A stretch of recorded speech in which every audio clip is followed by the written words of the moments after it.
Presiden Donald Trump akhirnya menandatangani perintah penangguhan proses aplikasi izin tinggal permanen di Amerika Serikat atau Green Card mulai 24 April selama 60 hari. We want Americans to have the jobs. We want Americans to have the health care. We want to take care of our citizens first. We have to. It's a very powerful order. It's for 60 days. At the end of 60 days, or maybe even during 60 days, I'll extend it or not, and I'll maybe change it. I might modify it. Seperti dijelaskan di dalam keputusan Presiden itu, hal ini mempengaruhi beberapa kategori pelamar Green Card di luar Amerika Serikat dan tidak mempengaruhi mereka yang telah tinggal dan bekerja di dalam negeri. Pengecualian-pengecualian itu meliputi pasangan dan anak-anak dari warga negara Amerika, keluarga militer, investor besar, dan pemegang Green Card di luar AS.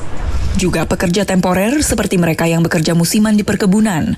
Pada pelaksanaannya, penangguhan ini hanya akan mempengaruhi sebagian kecil kelompok, meski Trump mengatakan perintah ini berkekuatan tinggi. It's powerful in that it is new, and however, I would describe it as rather narrow and temporary. So you're talking in the 300,000 number of people or even less. That this would apply to. Perintah ini juga tidak berlaku pada pekerja kesehatan yang masuk untuk memerangi pandemi, termasuk anggota keluarganya. Trump akhirnya menandatangani perintah ini pada hari Rabu petang waktu setempat. Namun, ia telah mencuit tentang hal itu sejak Senin. Pemilihan kata yang luas dalam cuitannya tentang penangguhan kegiatan imigrasi telah menciptakan banyak kebingungan. Pengacara keimigrasian Hasan Ahmad menggambarkan kekacauan yang diakibatkan kebingungan itu. Almost immediately, the phone calls and the emails and the text messages started coming in from clients all across the board. People that were, mid-process, applying for green cards inside the United States, people stuck still outside the United States, people who were waiting for their interviews, and today, people who actually already have their green cards filing for citizenship. Even they're wondering whether this is going to affect them. Perintah ini masih menyisakan ketidakjelasan akan bagaimana dampaknya di lapangan. Bagaimanapun, sebagian besar kegiatan proses keimigrasian telah terhenti akibat pandemi, dengan penangguhan penerbitan visa dan jasa konsuler selama berminggu-minggu hingga batas waktu yang belum ditentukan. Dari Washington DC, Valdia Baraputri dan tim VOA.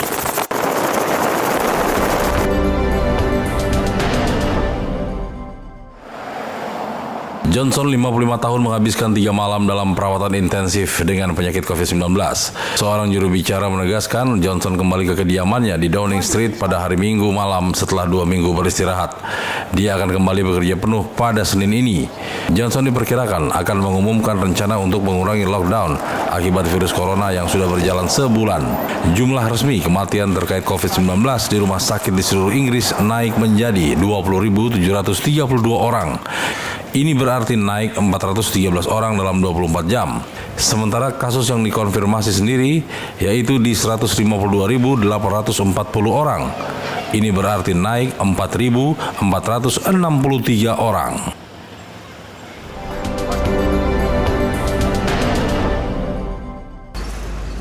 Pabrik pakaian di ibu kota Bangladesh, Dhaka, dan kota pelabuhan Chittagong diizinkan untuk kembali beraktivitas. Beberapa perusahaan pakaian terbesar di dunia, termasuk Gap Inc., Zara, Inditex, dan H&M mendapatkan pasokan mereka dari Bangladesh.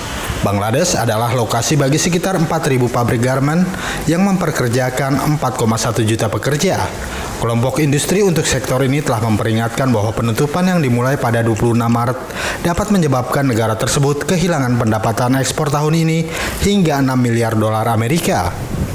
Negara ini telah mengizinkan garmen dan pabrik-pabrik lain untuk dibuka kembali. Banyak dari aktivitas ekonomi masih ditutup dan Perdana Menteri Sheikh Hasina mengatakan kepada pejabat pemerintah pada hari Senin bahwa sekolah dan perguruan tinggi mungkin harus tetap ditutup hingga September jika situasinya tidak membaik. করোনার পরে আমাদের কারখানা আজকেই খুললো। আমাদের বিশ্বাস এর মধ্যে যে লস আমাদের হয়েছে আমরা আমাদের ব্যবসায়িক পার্টনারদের সাথে সম্মিলিতভাবে আমাদের যারা বিজনেস পার্টনার আছেন, আমাদের যারা ইম্পোর্টার আছেন, তাদের সবার সহযোগিতা নিয়ে আমরা আমাদের ব্যবসাকে আরও সুন্দর করে চালু করব এবং আমাদের যে শিপমেন্টগুলো এখন আটকে আছে সেগুলো আমরা সবই শিপমেন্ট করব এবং অদূর ভবিষ্যতে বাইরের কাছ থেকে আমরা আরও সাপোর্ট পাবো এবং সেই সাপোর্ট নিয়ে আমরা বাংলাদেশ তথা বিশ্বকে সামনের দিকে এগিয়ে নিয়ে যাব। Sementara itu, beberapa pekerja pabrik garmen menunjukkan ketidakpuasan terhadap kurangnya perlindungan kesehatan di tempat kerja mereka dan mempertanyakan mengapa industri harus dibuka kembali. আমি বলতে চাই মাননীয় প্রধানমন্ত্রীর কাছে এই যে সকল সরকারি প্রতিষ্ঠান বেসরকারি প্রতিষ্ঠান বন্ধ আছে করোনা ভাইরাসের কারণে, কিন্তু আমাদের সুরক্ষা নাই। আমরা হাজার হাজার মানুষ এই জায়গায় চাকরি করতেছি, আমাদের কোনো নিশ্চয়তা নাই, আমাদের জানে কোনো মূল্য নাই, আমাদের মুখে তার কোনো কর্তব্য নাই, আমরা কি মানুষ না?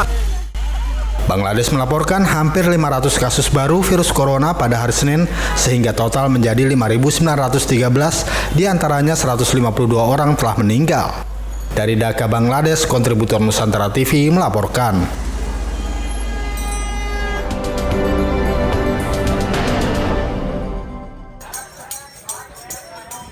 Kerumunan orang tanpa mengenakan masker berkumpul dengan mengibarkan bendera dan spanduk tulisan di sisi jalan pantai yang populer sebagai ajang berselancar. Aksi unjuk rasa ini diikuti berbagai kelompok, tak hanya dari pendukung Presiden Trump, tetapi juga kalangan Demokrat, libertarian, kaum pengelana tua, peselancar muda, skaters, keluarga, dan anak-anak. Para pengunjuk rasa menyampaikan keprihatinan mereka tentang lockdown yang sedang berlangsung yang mempengaruhi kehidupan di negara bagian California. Colorado, Mississippi, Minnesota, Montana, dan Tennessee juga dikabarkan akan bergabung dengan beberapa negara bagian lain yang akan membuka kembali bisnis. Di lain sisi, otoritas kesehatan masyarakat mengatakan meningkatnya interaksi manusia dan kegiatan ekonomi sekarang tanpa sarana untuk melakukannya dengan aman hanya akan menjadi bumerang, memicu gelombang baru infeksi. Sementara itu, media San Diego melaporkan bahwa 100 kasus COVID-19 baru terjadi pada hari Minggu, membuat total yang terinfeksi di wilayah ini mencapai 3.043 orang. Diketahui jumlah infeksi di Amerika Serikat mencapai 960.000, sedangkan jumlah nyawa yang hilang karena penyakit pernafasan yang sangat menular yang disebabkan oleh virus ini melampaui 54.700. Dari San Diego, California, Amerika Serikat, Nusantara TV.